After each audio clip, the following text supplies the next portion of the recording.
हूं भावना रावत और आप देख रहे हैं all zone times news. Jain समुदाय भारत का सबसे अमीर, शिक्षित होने के साथ साथ भारत सरकार को सबसे ज्यादा टैक्स देने वाला समाज भी है। जैन समाज ने भारत में लाखों चैरिटेबल अस्पताल, धर्मशालाएं, महिला आश्रम और अनाथ आश्रम बनवाए हैं। तो फिर क्या कारण है कि भारत सरकार ने जैन समुदाय को अल्पसंख्यक का दर्जा दिया है? तो चलिए आज इन सब सवालों के जवाब जानने की कोशिश करेंगे all India Jain minority federation के मुख्य संयोजक दिल्ली चैप्टर और जैन मिलन रत्न की उपाधि से सम्मानित जेके जैन जी से। बहुत बहुत स्वागत है सर आपका हमारे इस खास सेगमेंट में।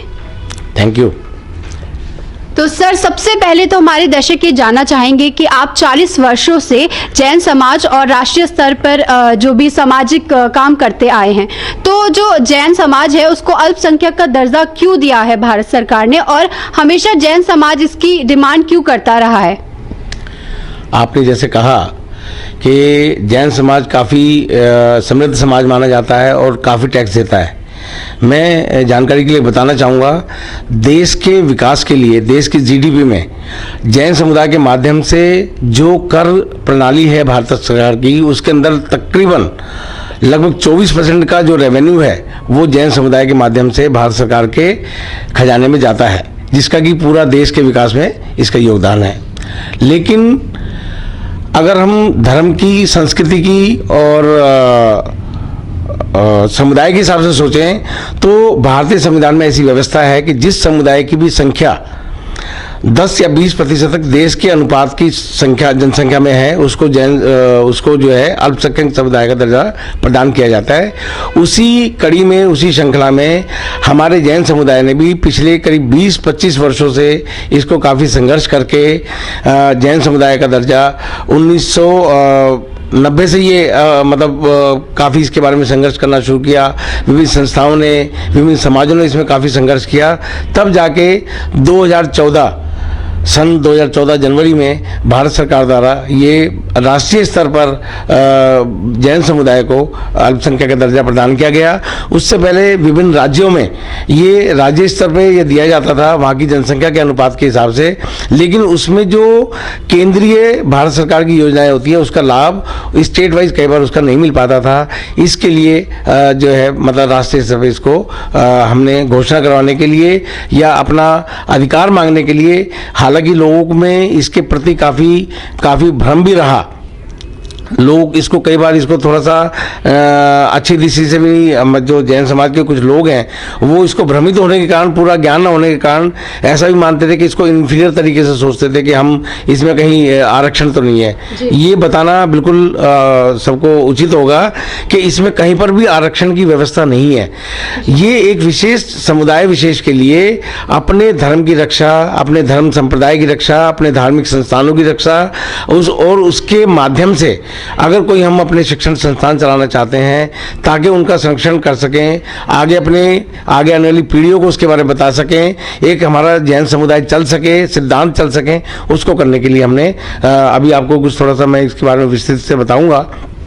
ये हमने दर्जा इसको प्रदान किया गया जी। ये मेरा बताना। सर हमारे दर्शक ये भी जानना चाहेंगे कि आप all India Jain minority federation के दिल्ली चैप्टर के मुख्य संयोजक हैं, तो ये जो फेडरेशन है, जो ये संस्था है, इसका विशेष ये क्यों बनाई गई है और ये किस तरह से काम करती है, इसके उद्देश्य क्या हैं? बहुत अच्छी बात है। देखिए, ऐसा है जैसे मैंने आपको बताया कि जनवरी 2014 में जब राष्ट्रीय स्तर पर अल्पसंख्यक समुदाय का दर्जा जैन समाज को दिया गया, तो जैसे मैंने आपको बताया बहुत से लोगों को भ्रम भी था और इवन पूरा ज्ञान भी नहीं था कि इसके अंदर है क्या। तो लोगों में जागरूकता हेतु, लोगों को सेवाएं प्रदान करने हेतु, या लोगों को जहाँ पर भी हमारा आज भी लगभग अगर हम देखें, बेशक हमारा समृद्ध समाज है, बट अभी भी अगर हम ऑल इंडिया लेवल पे देखें तो भारत की जनगणना 2011 के हिसाब से जैन समुदाय की संख्या तकरीबन 42 लाख से 45 लाख के बीच में बताई जाती है, जो कि 2011 की जनगणना जो देश की जनसंख्या के अनुपात में थी, दैट वाज नियरली 0.42%। अब जो पिछले 10 सालों में जनसंख्या भी बढ़ी तो जैन समुदाय भी बढ़ा, लेकिन आज अगर देखा जाए तो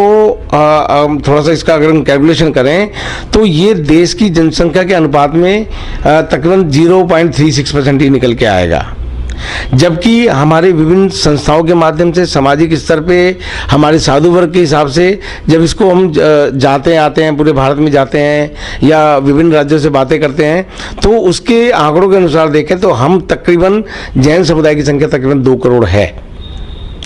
अब वो 2 करोड़ लोग हैं उनको जानकारी नहीं है क्या लाभ मिल सकते हैं, क्यों लिया है। तो उस विषय में जब जनवरी 2014 में भारत सरकार से इसको दर्जा प्राप्त हुआ जैन समुदाय को, तो हमारे राष्ट्रीय अध्यक्ष श्रीमान ललित गांधी जी, जो कि कोल्हापुर रहते हैं, महाराष्ट्र से बिलोंग करते हैं, और हमारे राष्ट्रीय महामंत्री श्री संदीप भंडारी जी, जो कि पुणे रहते हैं, तो एक विचार आया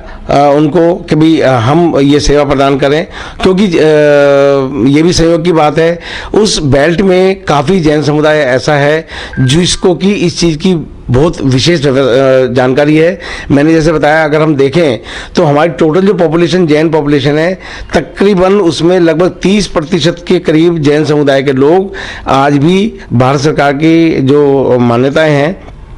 उसके हिसाब से गरीबी रेखा के नीचे आते हैं जी। तो उनको इन सेवाओं का लाभ, या जो भी जरूरतमंद है या किसी भी रूप में मतलब जो सहायता ले सकते हैं या इसका लाभ ले सकते हैं, उनको एक जागरूकता प्रदान करने हेतु, उनको सेवाएं प्रदान करने हेतु अखिल भारतीय जैन समुदाय महासंघ का गठन किया गया। साथ ही ये भी एक संस्था बहुत बड़ा कार्य करती है कि पिछले 7 वर्षों में संस्था ने कई लाख सर्टिफिकेट जो हमारे समुदाय के लिए है, अल्पसंख्यक समुदाय का जो सर्टिफिकेट होता है, जिससे कि बच्चों को विशेष तौर से शिक्षण संस्थानों में कोई एडमिशन वगैरह लेने के लिए बहुत अच्छा लाभ इसके अंदर मिलता है। तो दिल्ली में भी करीब हमने पिछले 3-4 सालों में लगभग 15,000 सर्टिफिकेट जो है इसके हमने बांटे हैं। और पहले हमारे ये सर्टिफिकेट जो है ऑफलाइन बनते थे, अब लेकिन डे बाय डे इसकी काफ़ी लोगों ने ले लिए हैं। तो अभी भी जो लोग इसके अंदर ऑनलाइन करना चाहते हैं तो वो हमारी वेबसाइट पे जाके इसको www.aijmf.org पे जाके इसमें अपना मेंबरशिप फॉर्म भर सकते हैं और उनको ऑनलाइन हमारा ये आप माइनॉरिटी सर्टिफिकेट उसका आ जाता है। सर्टिफिकेट जो है परिवार का एक ही बनता है, परिवार के मुखिया के साथ उनके जितने भी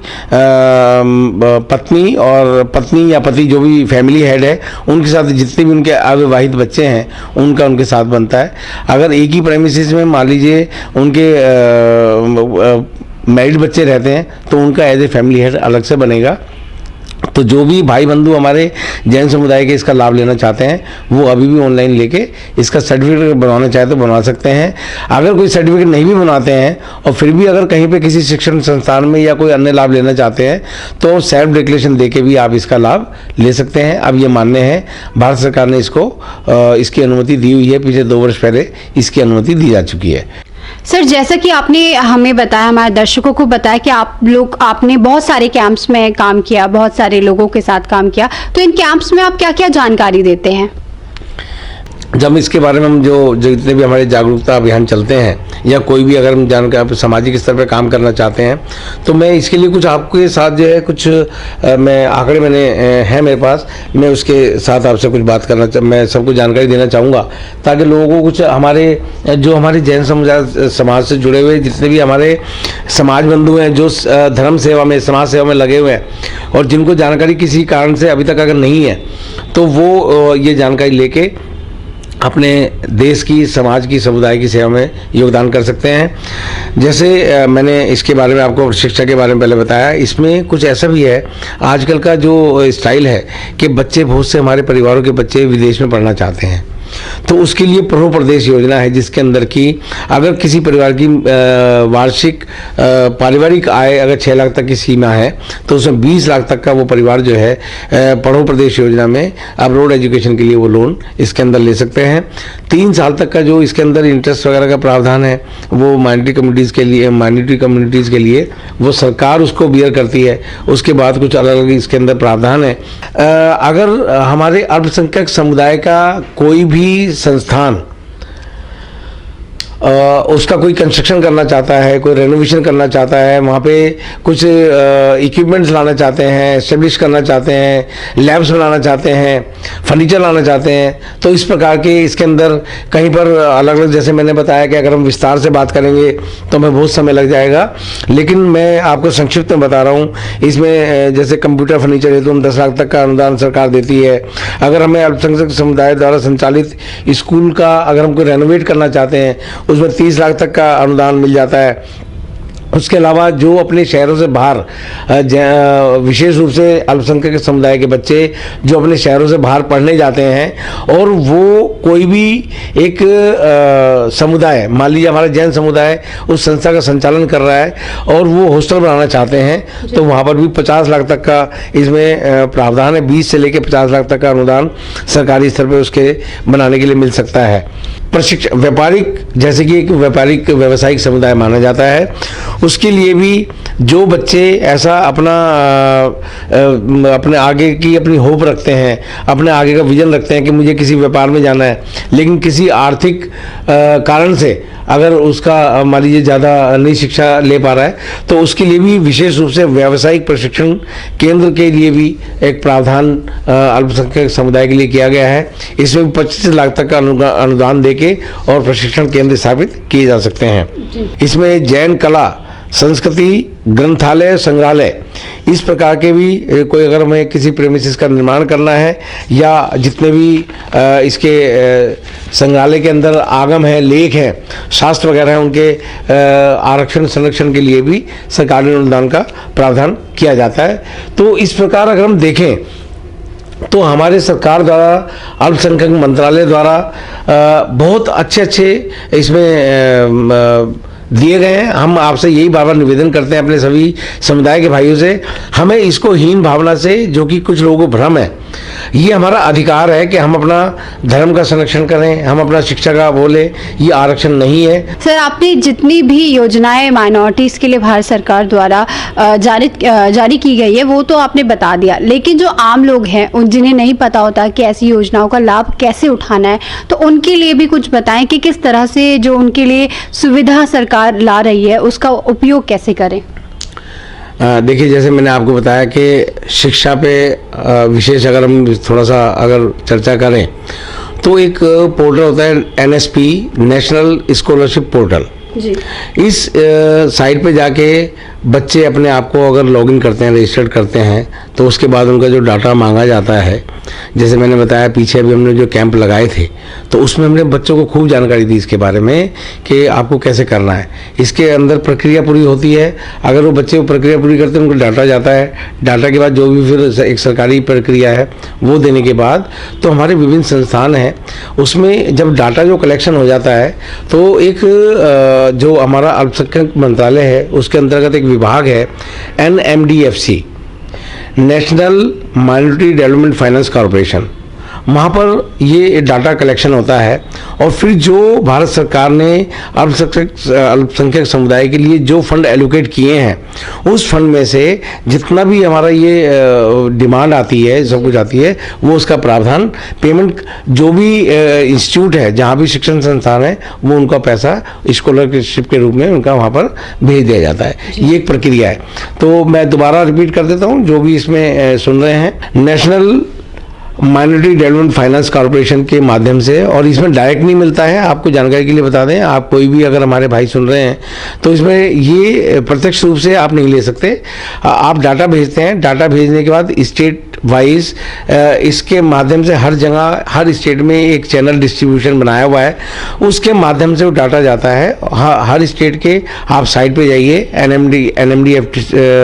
NMDFC की साइट पे आप जाइए, वहाँ पर आपको जिस स्टेट से भी जो भी हमारे धर्म बंधु बिलोंग करते हैं उस स्टेट का आपको चैनल एजेंसी का नाम मिल जाएगा, वहाँ पर आपको फॉलोअप करना है और वहाँ पे डाटा इकट्ठा होकर फिर आपको एक फंड एलोकेशन और डिस्ट्रीब्यूशन वहाँ से डिस्पर्स होता है। ये एक इसकी प्रक्रिया है। इसी प्रकार हमारे अगर हम संस्थाओं का कहीं पर भी अगर जैसे बताया गया, किसी को हमारे जैन समुदाय के अंतर्गत अगर जैन संस्था द्वारा संचालित किसी भी शिक्षण संस्थान का अपना रजिस्टर्ड कराना है और उसके अंदर कराने का लाभ सबसे बड़ा ये होता है कि जब एक समुदाय विशेष द्वारा, जैसे हम बात करें जैन समुदाय की, तो जो भी जैन समुदाय की संस्था उसका संचालन कर रही है तो उसमें अपने जैन समाज के बच्चों के लिए एक फीस बहुत कंसेशनल होती है। उसके अलावा साथ साथ उसमें 50% जो सीटें हैं वो एक रिजर्व होती हैं अल्पसंख्यक समुदाय के लिए। ये एक विशेष प्रावधान बनाया गया है। तो जो संस्थान ऑलरेडी हैं वो इसका पूरा लाभ दे रहे हैं। जो संस्थान इस सेवा के लिए आगे आना चाहते हैं वो भी, हमारा एक नेशनल कमीशन है, national commission for minority educational institutions करके, वो इसकी साइट पे जाके भी अपने आप को रजिस्टर करा सकते हैं। और हमारा तो यही निवेदन है, जितने भी हमारे भारतवर्ष में वैसे देखा जाए सरकारी आंकड़ों के अनुसार शायद वर्तमान में लगभग 1200 से अधिक ऐसे शिक्षण संस्थान हैं जो कि माइनॉरिटी अफेयर्स के अंदर रजिस्टर्ड हैं। मैं मुख्य 2-4 नाम भी आपके सामने लेना चाहूँगा। एक हमारा बहुत पुराना संस्थान है बाहुबली इंजीनियरिंग कॉलेज जो कि कर्नाटका में है। एक हमारा तीर्थंकर महावीर यूनिवर्सिटी जो कि बहुत प्रतिष्ठित हमारा शिक्षण संस्थान है, मुरादाबाद यूपी में पड़ता है। महावीर इंजीनियरिंग कॉलेज सोनीपत हरियाणा में है। आत्मानंद हमारा इंजीनियरिंग कॉलेज है, अम्बाला हरियाणा में है। तो इस प्रकार हमारे बहुत से संस्थान हैं कि जो भी आप ये, जैसे मैंने आपको बताया कि आप इसकी साइट पे जाके विजिट करें, जिसके जो स्टेट में जो रहते हैं उस स्टेट पे इसकी जानकारी उपलब्ध रहती है। और ऐसा नहीं है कि आप जैन संस्थान में पढ़ सकते हैं, आप किसी भी अल्पसंख्यक समुदाय द्वारा संचालित संस्थान के अंदर जा सकते हैं। हमारा आपसे एक निवेदन है, इस चैनल के माध्यम से, ऑल जॉन टाइम्स चैनल के माध्यम से मैं सभी अपने जैन भाइयों से एक विशेष निवेदन करबद्ध करना चाहता हूं कि अभी मई 2021 से सरकारी जनगणना शुरू होने वाली है जो कि प्रति 10 वर्ष में होती है। इस साल अप्रैल या मई में इसकी शुरुआत होगी। तो हम विशेष ये आप सभी से हम बार बार निवेदन कर रहे हैं, विभिन्न संस्थाओं के माध्यम से ये बार बार आपसे निवेदन किया जा रहा है कि जितने भी हमारे जैन बंधु इस संदेश को सुन रहे हैं और जो सुन रहे हैं वो आगे इसको प्रसारित करें कि जो भी भाई बंधु है किसी भी हमारी आमना पद्धति के हों वो अपने नाम के आगे जिस प्रकार अपना नाम लिख रहे हैं लास्ट में जैन कोष्ठक में वर्ड जरूर लिख दें। उसके अलावा जो सरकारी जनगणना होगी, जब सरकारी जनगणना के लिए लोग आपके घरों पर आएंगे वहाँ भी विशेष ध्यान रखें कि वहाँ पे जाति धर्म के कॉलम में 6 नंबर कॉलम आएगा, वहाँ पर आप अपना जब नाम लिखवा दें तो जाति और धर्म के कॉलम में 6 नंबर कॉलम के अंदर जैन शब्द अवश्य लिखवाएं। बहुत बहुत धन्यवाद सर। माइनॉरिटी जो है, जैन कम्युनिटी जो माइनॉरिटी में आती है और क्या क्या उनके अधिकार है, उन सब के बारे में उन लोगों को बताने के लिए जो जैन समाज में आते हैं, माइनॉरिटी में आते हैं लेकिन अपने अधिकारों के बारे में नहीं जानते हैं। तो हमें आशा है आप लोगों को आज का ये सेगमेंट बेहद ही पसंद आया होगा और बहुत सारी जानकारी जो सर ने हमें दी वो सब आपके बहुत काम आएंगी। तो बहुत बहुत धन्यवाद सर हमारे साथ इस खास सेगमेंट में बनने के लिए। मैं भी ऑल जॉन टाइम्स का धन्यवाद करता हूं, आभार करता हूं कि आपने चैनल के माध्यम से, मैं पूरी आशा रखूंगा कि इस चैनल के माध्यम से ये जो हमारा संदेश है ये भी हमारे अधिकतर लोगों तक, और मैं ये नहीं कहूँगा कि ये जो, क्योंकि कुछ जानकारी ऐसी हैं, ठीक है हमने जैन समुदाय के बारे में हमने बात करी, लेकिन